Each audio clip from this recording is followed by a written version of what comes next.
Good morning, everyone. I'm Megyn Kelly. It's Tuesday, February 17th, 2026, and this is your AM Update. Pima County Sheriff Chris Nanos, for the first time, saying some people have been ruled out as suspects in connection with the disappearance of 84-year-old Nancy Guthrie. It's important to understand how important the relations between leaders are to the relations between countries. Secretary of State Marco Rubio in Hungary on strengthening alliances and navigating global rivalries. HHS Secretary RFK Jr signaling upcoming action to crack down on ultra-processed foods. Who? I haven't done it once. You can up. And Canada dropping the Nice Act on the world stage, both the men's and women's Olympic curling teams facing accusations of cheating. All that and more coming up in just a moment on your AM Update. International disputes, inflation, rising national debt, digital currency. There's a never-ending list of reasons gold has risen over 700% in the last 20 years. And a never-ending list of reasons smart Americans diversify a portion of their savings into precious metals with Birch Gold Group. Gold can thrive during uncertainty, which is why it's a crucial part of a balanced strategy. It gives you peace of mind, given all the events that could impact the U.S. economy. See if holding gold in a tax-sheltered retirement account is right for you. Birch Gold can help you convert an existing IRA or 401k into an IRA in gold. Just text MK to the number 989898 to receive your free info kit on gold. There's no obligation, just useful information. With an A+ rating from the Better Business Bureau and tens of thousands of happy customers, consider letting Birch Gold help you diversify with gold, so you too can have peace of mind regardless of the uncertainty. Text MK to 989898. A new development in the search for missing 84-year-old Nancy Guthrie, as Pima County Sheriff Chris Nanos says he has ruled out members of Nancy's family as suspects for the first time. In a statement released yesterday afternoon, Sheriff Nanos writing, quote, "To be clear, the Guthrie family, to include all siblings and spouses, has been cleared as possible suspects in this case. The family has been nothing but cooperative and gracious and are victims in this case. To suggest otherwise is not only wrong, it is cruel." The clarification coming just one day after the sheriff told the Daily Mail that no one had been cleared in this case, and on the same day as a senior member of law enforcement familiar with this case told the Megyn Kelly Show that no one had been ruled out. NBC's Tom Winter reporting, quote, "There's no indication this is the result of any new evidence." We asked the sheriff's department what changed between his first two statements to allow investigators to definitively rule out the Guthrie family, but did not receive a response. Fox News' Matt Finn questioning the department on whether DNA evidence helped clear the family. Sheriff Nanos replying, quote, "Not going there. They're victims, and I will not stand quiet when they are re-victimized."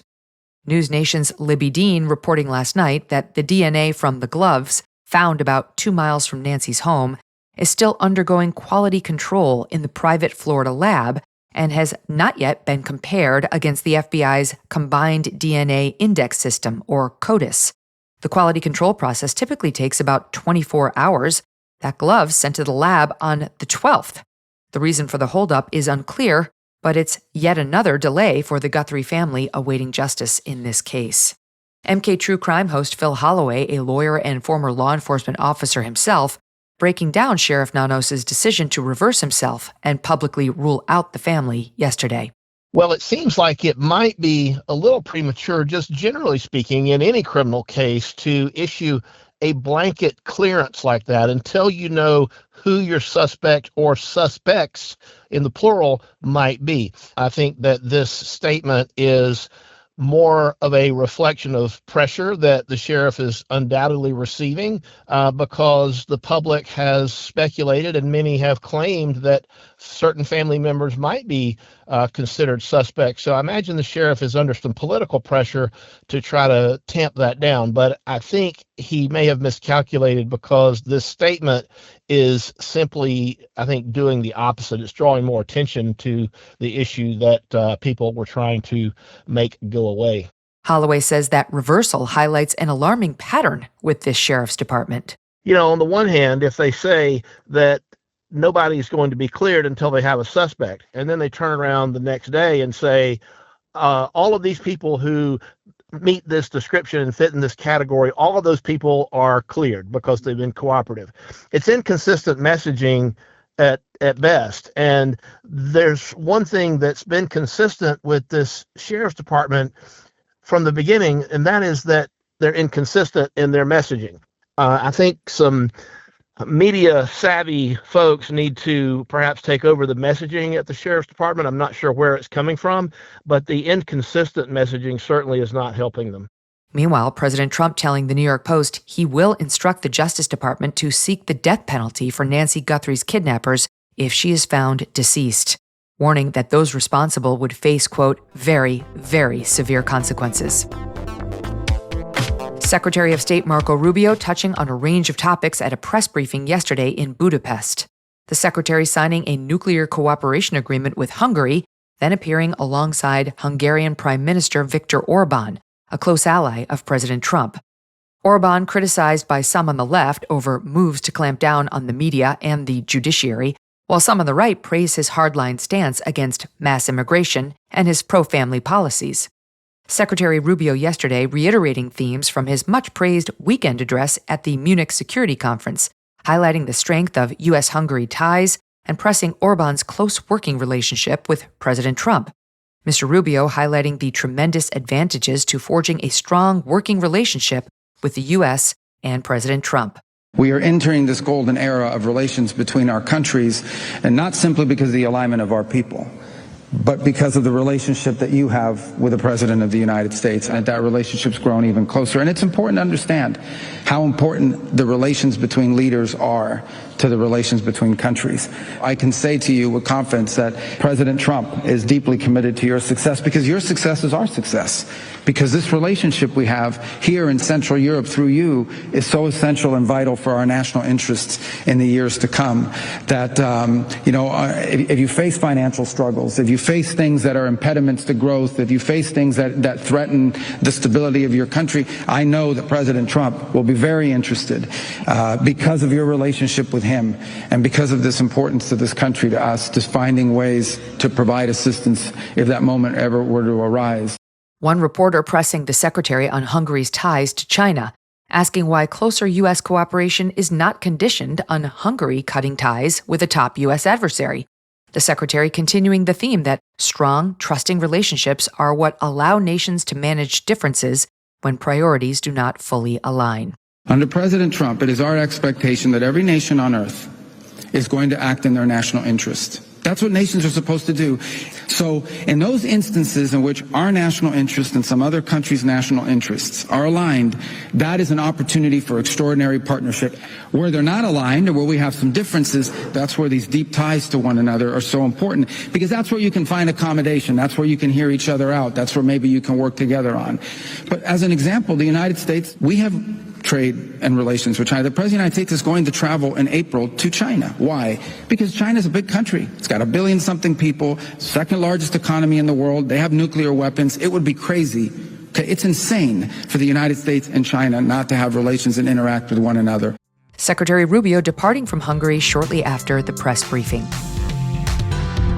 Coming up, HHS Secretary Robert F. Kennedy Jr. says the administration will act on a major petition targeting ultra-processed foods. And cheating, eh? Tensions boiling over on the Olympic ice as the Canadian men's and women's curling teams face accusations of breaking the rules.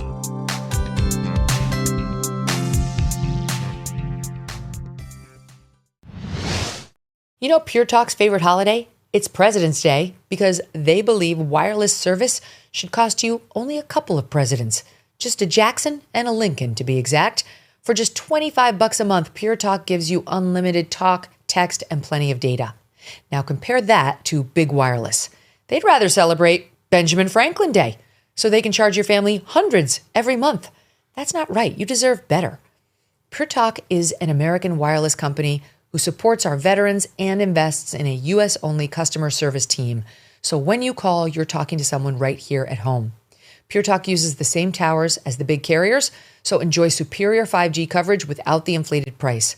Just $25 a month for talk, text, and plenty of data. No contract, no cancellation fee. What are you waiting for? Just dial pound 250 and say keyword Megyn Kelly, and you will get 50% off your first month. Again, dial pound 250 and say Megyn Kelly to make the switch to Pure Talk. HHS Secretary Robert F. Kennedy Jr. signaling the Trump administration will act on a major petition targeting ultra-processed foods, started by former FDA Commissioner under Presidents H.W. Bush and Clinton, Dr. David Kessler. The announcement coming Sunday night on CBS's 60 Minutes. Dr. Kessler submitting the 66-page petition to Health and Human Services last August, calling for a regulatory crackdown on industrial food ingredients that dominate the modern American diet. The petition focusing on highly refined sweeteners like corn syrup and certain refined flours used in mass-produced food products, not food, as well as some chemical additives. Dr. Kessler arguing these substances were allowed into the food supply under the federal generally recognized as SAFE standard or GRAS standard, which permits companies to self-certify certain ingredients as safe without full FDA approval. That standard originally applying to basic ingredients like salt, dairy, and eggs. Secretary Kennedy, Sunday on CBS, saying food companies now exploit the rule well beyond its original intent. That loophole was hijacked by the industry, and it was used to add thousands upon thousands of new ingredients into our food supply. In Europe, there's only 400 legal ingredients. This agency does not know how many ingredients there are in American food. We do not know. They do not know. The estimates are between 4,000 and 10,000. We have no idea what they are. How do we know what is safe to eat? There is no way for any American to know if a product is safe if it is ultra-processed. Dr. Kessler on the same program describing the relationship between the introduction of these ingredients and the rise in chronic disease. Over the last 40 years, the United States has been exposed to something that our biology was never intended to handle. Energy-dense, highly palatable, rapidly absorbable, ultra-processed foods that have altered our metabolism and have resulted in the greatest increase in chronic disease in our history. Type 2 diabetes, prediabetes, hypertension, abnormal lipids, fatty liver, heart attacks, stroke, heart failure. From our food. From our food. The Trump administration focusing heavily on revamping nutrition standards in the U.S., HHS working with food companies to voluntarily remove and replace certain petroleum-based food dyes and rolling out a new food pyramid promoting whole foods, flipping the past pyramid literally on its head. RFKJ telling CBS the administration will use what he calls gold standard science to review ingredients, but not specifying which parts of Dr. Kessler's petition regulators may ultimately adopt.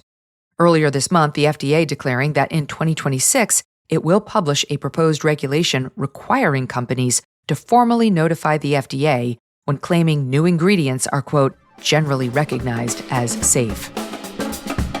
Controversy rocking both the Canadian men's and women's Olympic curling teams in Milan after accusations of cheating. Stay with me.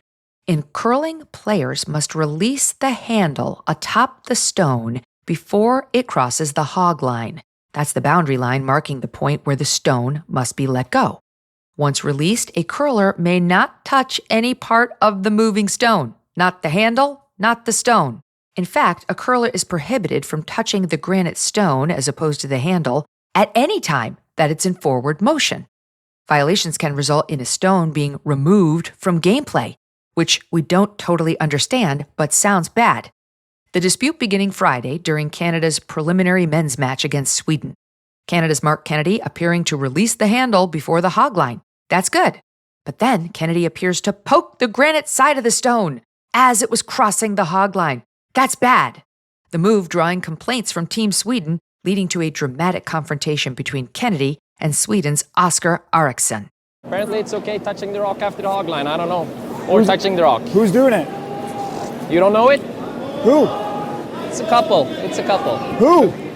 I haven't done it once. You can off. You haven't done it once? I haven't done it once. Okay. Don't I'll show you a video after the game.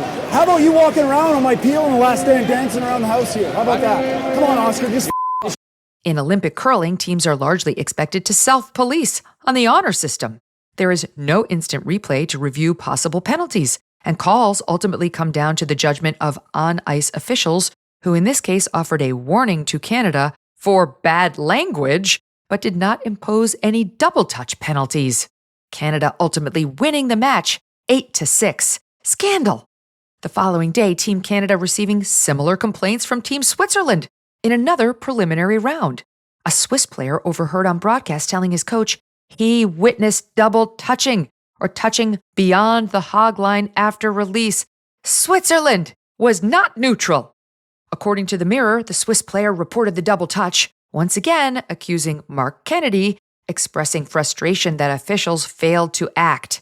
Team Canada ultimately losing that one 9-5. Kennedy later complaining that he was videotaped by the Swiss. Oh, and also denying that he cheated. Later that Saturday, Canada's women's team facing a similar accusation during their match against Switzerland. Officials ruling Canada's Rachel Homan did indeed illegally touch her stone by making contact with the granite, removing it from gameplay, the bad thing. Canada narrowly losing that match 8-7. The teams play round-robin style, with the top four advancing to a medal round. Both Canada's men's and women's teams expected to advance. We will have more on whether they cheat their way to gold on the Megyn Kelly Show later today. And that'll do it for your AM update. I'm Megyn Kelly. Join me back here for the MK Show live on SiriusXM's The Megyn Kelly Channel, 111 at noon East, on youtube.com/Megyn Kelly, and on all podcast platforms.